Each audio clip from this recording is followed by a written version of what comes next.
Edgemont is a new company. We just listed on the CSE last May. The company was established in 2018. We are focused on copper gold exploration in British Columbia. In 2018, we identified the initial property near Houston, BC, which hadn't been explored since the 70s. There's a copper gold intrusive that's been identified there. It's known, it's in the database. We feel we have a high probability for an economic discovery on this property. We have an experienced management team that's identified projects and taken them through to development, and actually have gone into production. We have a great opportunity here in that we have a low market capitalization, under $6 million market cap, with only 23 million shares out, have a high leverage on discovery. We're drilling 6 kilometers north of a high-grade gold discovery made by Sun Summit Minerals at their Buck property, just to the south of us. What was interesting is they were pretty quiet last year, and then lo and behold, in January, they staked up all the ground up to our property. And that showed up on the map when they announced their drill success, their discovery hole in January. It's easy access. We're near the town of Houston. It's established mining district. You can drill year round. Sun Summit to the south is drilling now. They started about a month ago. It means low exploration costs. We can work all year round. We've done the work since we've acquired this property. We've acquired the initial claims. We identify other claims that we've acquired. We staked more ground. We did the soil sampling, the graph sampling, all the work that needs to be done prior to drilling, as well as the magnetic and the IP surveys that sort of confirmed the intrusive where we originally, the outcrop was identified, and also has identified another intrusive to the north that we've staked. The last drilling on this property was 1976. It was shallow. It had some good indications, but it was only shallow drilling, and no drilling's been done since. Prior to that, there was only one hole drill that was deep. And that's where we think the opportunity is for us, based on what the IP is telling us, that that they just scratched the surface of this target. That hole was 333 meters long, about 200 meter actual vertical depth probably, and 142 meters of chalcopyrite was in the logs as being at the bottom of the hole. As I mentioned, we initially acquired the original ground, the ownership, their options, they're very reasonable ownership deals, nominal share consideration and cash, and those are in a summary at the end of the presentation. Most importantly, we're fully funded for a 6-hole drill program to test the mineralization at depth in the second quarter of this year. Capital structure, just recapped here, like I say, only 23.7 million shares issued, with options and warrants fully diluted, it'd be 31.7 million shares. Management holds 13% of the company, and we have a treasury of $1.94 million as of today. We are an established copper gold porphyry district with mines in the area. We're actually along this Equity Silver Mine Road. They're past producing mine, 26 kilometers to the south. You can see how close we are to the town of Houston, because in the map in the lower left corner, you can actually see the streets in the town of Houston. So we're 6 kilometers away, easy access by the Equity Silver Mine, a paved road, and then the logging road to the center of our property where we're going to start our drill program. Again, we got workforce, we got a road and rail network, we got hydropower, we got all the components, and we're in a good jurisdiction favorable to mining. So, we're sort of rehashing a few of the points here. Copper gold porphyry intrusive identified, established mining zone, mining district. I mentioned that we did sampling in 2019 and 2020. We have graph samples up to 5.54% copper and 1.7 grams a ton gold in outcrop. We did an induced polarization survey in 2020 that followed up on a mag survey we did in 2019. The mag survey identified another intrusive to the north of the known intrusive in the center of the property. And we did the IP survey last year to follow up on that. And this is the only modern IP survey done on the property. The last IP survey was done in the 70s, and most people will tell you that those weren't very good. So this is new technology applied to an area that hasn't been explored for over 30 years. The permit application was filed in December, so we're just in the usual waiting process on that. We bug them every few weeks to let them know we really do care and we want to drill. And the indications they're getting from us is we should hear back on this. It's with an inspector now on the field and pass through all their preliminary reviews, and we're just waiting to hear back, which we hope will be early April, and we'll be geared up to drill shortly thereafter. This map is the project, sort of outlines the project area. The area when we did the mag survey overlay is the property we originally acquired in 2018. We didn't do the mag survey on the property option in 2019 because they didn't realize come to the party until that time. We tried to approach them when we put this ground together, but they wanted to be convinced we were actually serious in doing some work. And then they signed a favorable option agreement with us in late 2019. So it missed the mag survey, but it did get caught up on the IP survey. You can see the purple outline is the known intrusive on the property that was identified before. That's showing up on the mag survey, but you can also see the yellow circle to the north, which is other hidden intrusive under overburden that has not been identified before, but that looks very exciting. Based on the fact that intrusive, the yellow outline extended off our property, we went and staked the property to the north.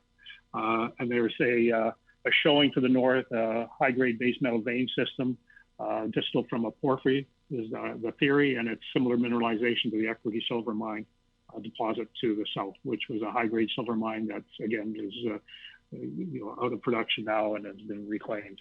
The other thing of interest that we found is, we were excited by what we were seeing here, and obviously Sun Summit, when they were doing their work, they were excited about the geology and what they were seeing, and they staked everything up to the southern edge of our boundary, and they probably would have taken this if we didn't already have it. And we started in 2018, so we're not riding on their coattails. We've been in this area for doing all the homework for the last 2 years, and we're very happy that they confirmed what we think is the opportunity in the area with their discovery hole in January. This is a quartz feldspar porphyry intrusion. The known anomaly is circled in purple in the middle. What's interesting on this map is you can see DDH 75, which is the yellow dot. That was the deep drill hole, which we'll come back to again and show where that is in location in relation to the IP surveys that were done. And there's again a close-up showing the hidden intrusion to the north and how that lights up on the IP. This is a strong 1.2 kilometer diameter, roughly, IP anomaly, coincident with a magnetic anomaly, and its high chargeability, 56 megavolts of volt. It really lights up. And you can see how the targets to the north light up as well on the other intrusion and on the property. But we're also finding, the survey suggests that the alteration of mineralized halos with the highest IP response, they relate to mineralization, strong mineralization surrounding the core intrusion. These slides are cross sections from the IP survey. They are taken, they're 400 meters apart. You can see line 1400 and then line 1800 in the middle, 400 meters away, and then the other end 2200 meters. So this is covering the anomaly over 800 meters of strike. Again, high chargeability anomaly, 1.2 kilometers in diameter, up to 56 megavolts per volt, and it's increasing in size and strength with depth. Now, going to the next slide, what we've done is we've taken the only deep hole on the property from 1975, drilled by City Services. We don't have assays, but we have logs, and the logs look very good. We're seeing the right type of mineralization that's quoted in Sun Summit in their news releases. They're drilling based upon the geology, obviously, but they're targeting based on IP targets, and that's what we're doing with this drill program. That drill hole, the logs indicate they intersect a strong porphyry copper mineralization. At the bottom of the hole, there's the right alteration. They bottomed in 142 meters of pervasive chalcopyrite. That was their quote from the log. It's basically barely scratched the surface of a very large IP anomaly. Looks like it's getting better and stronger with depth. And the strongest IP anomalies on this property have never been tested by drilling. This is the only drill hole, and it looks like it just scratched the surface on this target. We spoke about management before. I've been at this since 1990, raising money for companies. I was co-founder and I'm still a director of Gold Terra Resource Corp. My partner in founding that company was Joseph Campbell, a very experienced economic geologist, over 40 years of experience in all aspects of the industry. He was project manager for the discovery of the Melody Gold Project, which he then introduced to Agnico Eagle. They acquired it and it went into production in 2019, one of their premier assets. He is currently the chief operating officer of Gold Terra Resource Corp.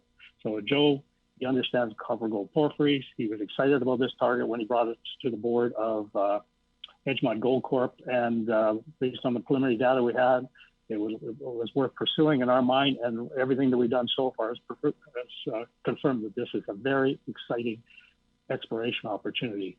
Another key individual on the board is Lehito Cloytons. He's a fund manager based in Belgium. He's has over 31 years of experience in wealth management and institutional investing.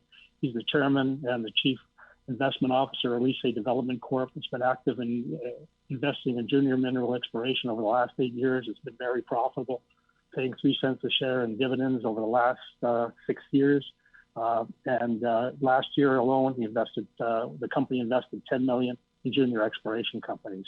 So he knows how to pick winners, and he's well connected in the European community as far as being able to raise money. So we do have a geologist who knows what he's doing, and we got people that know what they're doing as far as raising money. So what we've done is we're now funded for an exploration program, deep drill holes, 6 holes, 500 meters. The initial drill targets on the property, we think these are high probability targets. We have that'll be roughly 200 meters, gives us plenty of money left to do more drilling out to that initial program. Our market capitalization, again, I guess recapping why we think are the highlights of this project, 6 million market cap currently with 23.7 million shares outstanding. A management team that's done it before, proximity to an exploration success, only 7 kilometers to the south of where we are. And now their property has actually been staked up to the edge of ours. It's an established mining jurisdiction. It's accessible year round. We've identified compelling targets for drill testing, and it's never been drilled before at depth. And that's what we plan to do this year. We feel we'll have our permit in April. That's what they're actually telling us in emails from the mining office. So I think that's encouraging. And we hope to be drilling in May and have an exciting year. That's basically the Edgemont story.